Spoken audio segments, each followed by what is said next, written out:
जब जेएनयू गया तो मैं यहाँ से हिंदी सीख कर गया था।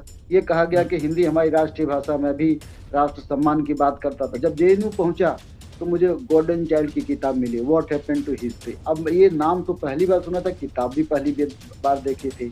और यहाँ ये बताया भी गया कि आपका मीडियम ऑफ इंस्ट्रक्शन इंग्लिश है, आपने पढ़ना चाहिए था। तो जब मैं जेएनयू की लाइब्रेरी में पहुँचा तो पूरी दुनिया की जो लिटरेचर है वो सब इंग्लिश में है। तो जो अंग्रेजी है वो प्रैक्टिकल लैंग्वेज है, लिंकिंग लैंग्वेज है। और मैं इससे आगे कर रहा हूँ कि इससे लिबरेशन की संभावना है। हमारी मुक्ति का जो लैंग्वेज वो इंग्लिश है। नवजागरण काल के जितने भी लेखक थे, राम मोहन से राज से, सभी लोग विदेश गए, वहां से अंग्रेजी सीखा, तब जाके भारत में आकर के देखा करें यहाँ पे तो कुछ नहीं हो रहा। तो ये जो भारत के राष्ट्रीय संघर्ष है ना, स्वतंत्र संग्राम, उसके पीछे भी अंग्रेजी बहुत बड़ी अहम रोल अदा की। अगर ये सारे न गए होते, वही देखकर, चाहे सुभाष चंद्र बोस हो, चाहे राम मोहन राय हो, चाहे बनर्जी हो, चाहे डॉक्टर बी आर अम्बेडकर हो, चाहे राजेंद्र प्रसाद हो, चाहे जवाहरलाल नेहरू हो, कोई ऐसा है जिसने कहा कि हम अंग्रेजी नहीं सीखे। और दूसरी जो राजनीति है कि जो एनईपी लेके आ रहे हैं भारतीय जनता पार्टी के लोग, मैं उनके बच्चे तो ऑक्सफोर्ड कैम्ब्रिज में पढ़ रहे हैं, उनके बच्चे तो रॉटलेज में पढ़ रहे हैं, और हमारे बच्चों को कह रहे हैं कि तुम हिंदी में पढ़ो, किंतु हिंदी हमारी राष्ट्रभाषा है। बहुजन कैलेंडर पर भारी छूट, सिर्फ 300 रुपए में 10 कैलेंडर की बुकिंग करिए। संपर्क करिए 9711 666 056 पर। बाबा साहब डॉक्टर अम्बेडकर ने एक बार कहा था कि भारत एक राष्ट्र नहीं है, बल्कि राष्ट्र बनने की प्रक्रिया में है। और उस दौरान जो बातचीत निकल के आई थी, जो उनके विचार थे, उसमें सामने आया था कि चूंकि भारत में तमाम धर्मों को मानने वाले लोग हैं, तमाम भाषाओं के मानने वाले लोग हैं, तो अलग अलग भाषाओं, इतनी सारी भाषाओं को लेके और इतनी क्षेत्रीय भौगोलिक विविधता को लेके कोई देश, राष्ट्र आसानी से नहीं बनता है। जो भाषा की बात होती है उसकी चर्चा और उस पे जो बहस है वो लगातार होती रहती है कि कौन सी भाषा को आगे रखना चाहिए, कौन सी भाषा को मुख्य रूप से मानना चाहिए। और जाने अनजाने और कहने ना कहने के बीच में एक हिंदी ऐसी भाषा है जिसको आम तौर पे मान लिया गया है कि हिंदी राष्ट्रीय भाषा है और हिंदी को तमाम अन्य भाषाओं से ज्यादा तरजीह दी जाती है। दक्षिण के जो राज्य हैं और दक्षिण के जो राज्यों में शासन करने वाले राजनीतिक दल हैं, वो तमाम इसको लेकर सवाल उठाते हैं और हिंदी का जो वर्चस्व है उसको लेकर तमाम मौके पे उसके विरोध में बोलते रहते हैं। एक बार फिर यह बात सामने आई है। तो क्या जब हम दलित बहुजन परिप्रेक्ष्य में अगर बात करेंगे तो भाषाओं के संदर्भ में हम देखें तो क्या हिंदी पूरे समाज की भाषा है? और अगर जो बहुजन समाज है उसके लिए कौन सी भाषा मायने रखती है? प्रोफेसर विक्रम हरिजन है हमारे साथ, इलाहाबाद यूनिवर्सिटी में असिस्टेंट प्रोफेसर हैं। डॉक्टर साहब, ये बताइए कि जो भाषा को लेकर विवाद चल रहा है, इसको आप किस तरीके से देख रहे हैं? और जो एम.के. स्टालिन लगातार दलील दे रहे हैं कि हिंदी मुख्य भाषा नहीं है, बल्कि हिंदी जिन क्षेत्रों में बोली जाती है, कहा जाता है कि बिहार, यूपी ने, वहां की भी भाषा नहीं है अपनी। थैंक यू अशोक भाई। देखिए, ये एक बड़ा विवादित और राजनीतिक सवाल है। अगर बहुजन, आपने खुद ही कहा कि बहुजन परिप्रेक्ष्य में आप इसको कैसे देखते हैं, तो बहुजन परिप्रेक्ष्य में मेरा ये मानना है कि अंग्रेजी ही भारत की राष्ट्रीय भाषा होना चाहिए, क्योंकि ये लिंकिंग लैंग्वेज है। और बहुजनों के परिप्रेक्ष्य में तो कंपलसरी है कि इनको अंग्रेजी ही आनी चाहिए। यह बात डॉक्टर बी आर अम्बेडकर ने कई अवसरों पे कह चुके हैं, और ये बात जो बहुजन नायक हैं, जो बहुजन विचारक हैं, कई अवसरों पे ये बात कहते हैं कि अंग्रेजी हमारी भाषा होनी चाहिए। मैं तो बल्कि कुछ ये भी कहता हूँ कि अंग्रेजी एक लिबरेशन की भाषा है, एक मुक्ति की भाषा है।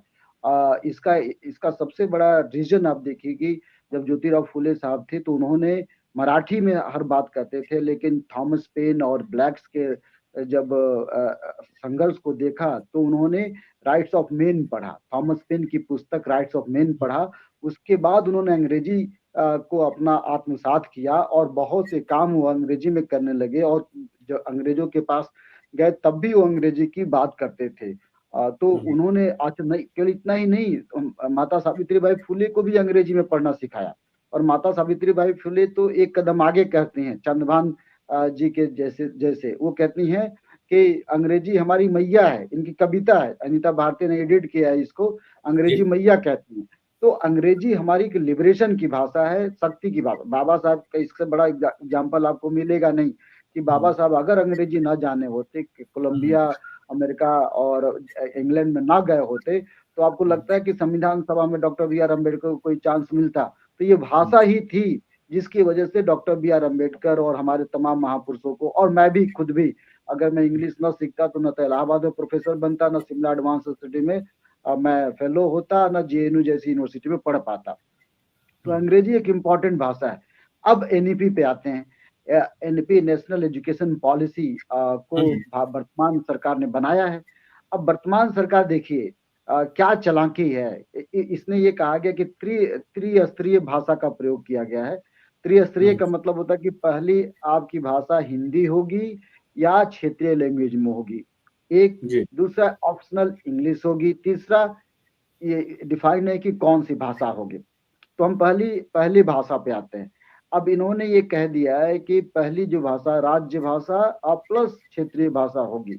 अब मैं चिदम्बरम का भी लेख है, पी चिदम्बरम का भी लेख कल परसों से, और कई अखबारों में पी स्टालिन ने कहा कि हमको हिंदी थोपने की कोशिश की जा रही है, हिंदी के बहाने संस्कृत थोपने की कोशिश जा रही है।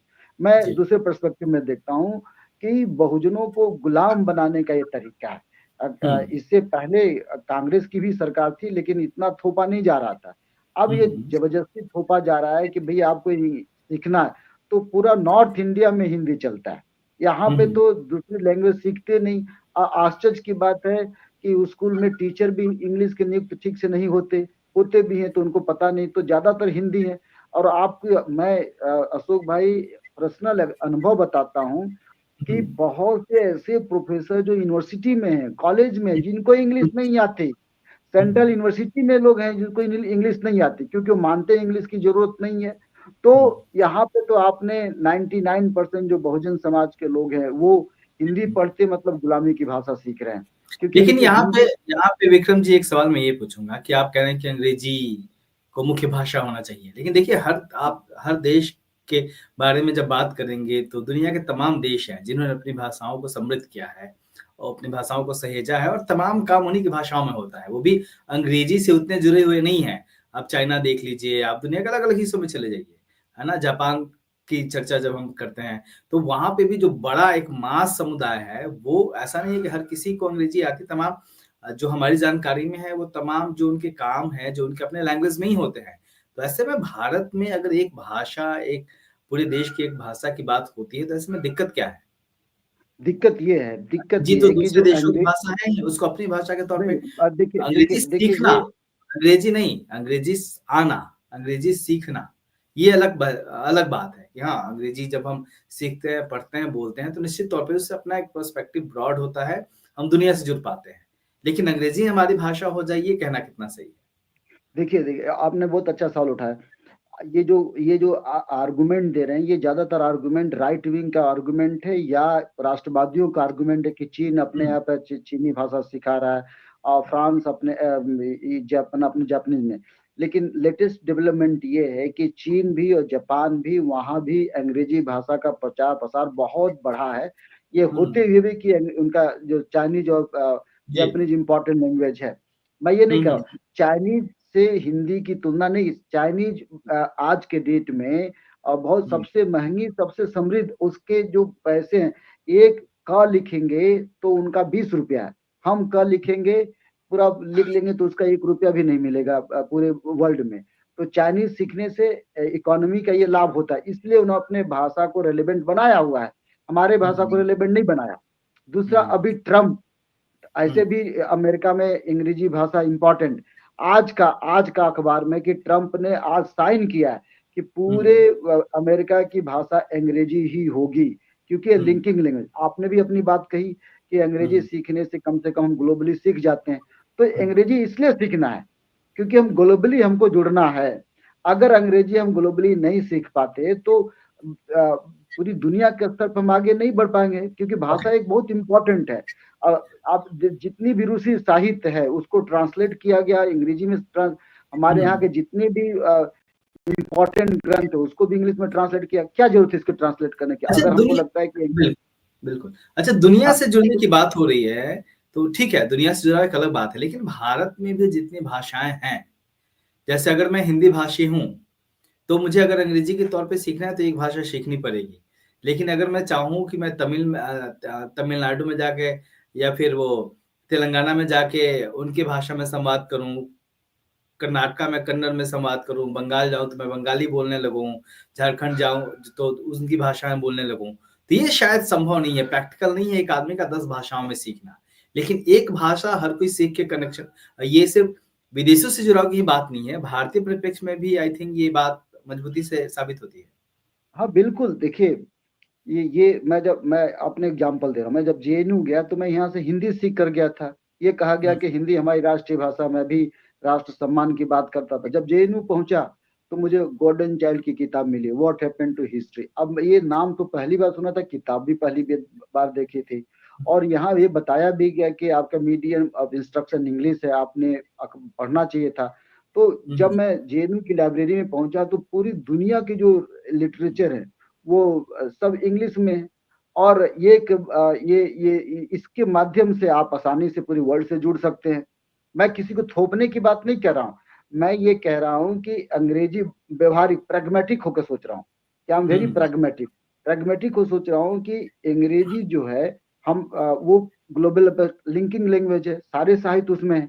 अगर जी, आप भारतीय जनता पार्टी के लोग अगर हिंदी को इतना ही समृद्ध बना पाते कि ग्लोबल लैंग्वेज बना पाते तो मैं आज कहता कि हिंदी सीखो आप, ग्लोबल ठीक है, लैंग्वेज है।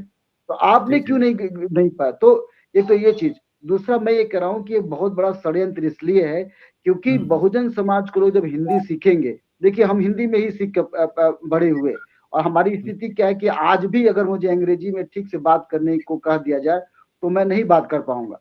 तो जो हुँ, हुँ, अंग्रेजी है वो प्रैक्टिकल लैंग्वेज है, लिंकिंग लैंग्वेज है। और मैं इससे आगे कह रहा हूँ कि इससे लिबरेशन की संभावना है। हमारी मुक्ति का जो लैंग्वेज वो इंग्लिश है। हम अपनी अंग्रेजी ही है। सारी समस्या, देखिए, हुँ, एक और एग्जांपल देना चाहता हूँ कि आप ये अफ्रीका को लीजिए। क्या अफ्रीका जी, में लैंग्वेज नहीं है? अफ्रीका में भी हुँ, लैंग्वेज है, जी, तमाम लैंग्वेज है। लेकिन क्या वजह है कि अफ्रीका के जो ब्लैक्स हैं, उन्होंने इंग्लिश सीखा, अमेरिका के हुँ, ब्लैक्स इंग्लिश सीखा। और देखिए ब्लैक्स जब इंग्लिश सीखे तो उन्होंने अपना कैपिटल भी बनाया, फ़िल्म भी हुँ, बना रहे हैं, सब कुछ कर रहे हैं। फिर भारत की बात नहीं, आप देखिए अफ्रीका ने हुँ, बड़ी मात्रा में इंग्लिश सीखा, हुँ, नाइजीरियन ने, हुँ, मोरक्को के लोगों ने, एशियन के लोगों ने अंग्रेजी सीखा। और सबसे बड़ी बात है कि जो जो भारत के इतिहास में तथाकथित, मैं नवजागरण काल नहीं मानता, हुँ, नवजागरण काल के जितने भी लेखक थे, राम मोहन से राय से सभी लोग विदेश गए, वहां से अंग्रेजी सीखा, तब जाके भारत में आकर के हुँ, देखा कि अरे यहाँ पे तो कुछ नहीं हो रहा है। तो ये जो हुँ, भारत के राष्ट्रीय संघर्ष है ना, स्वतंत्रता संग्राम, जी, उसके पीछे भी अंग्रेजी बहुत बड़ी अहम रोल अदा की। अगर ये जी, सारे ना गए होते, वही देखकर, चाहे सुभाष चंद्र बोस हो, चाहे राम जी, मोहन राय हो, चाहे बनर्जी हो, चाहे डॉक्टर बी हुँ, आर अम्बेडकर हो, चाहे राजेंद्र प्रसाद हो, चाहे जवाहरलाल नेहरू हो, कोई ऐसा हुँ, है जिसने कहा कि हम अंग्रेजी नहीं सीखे?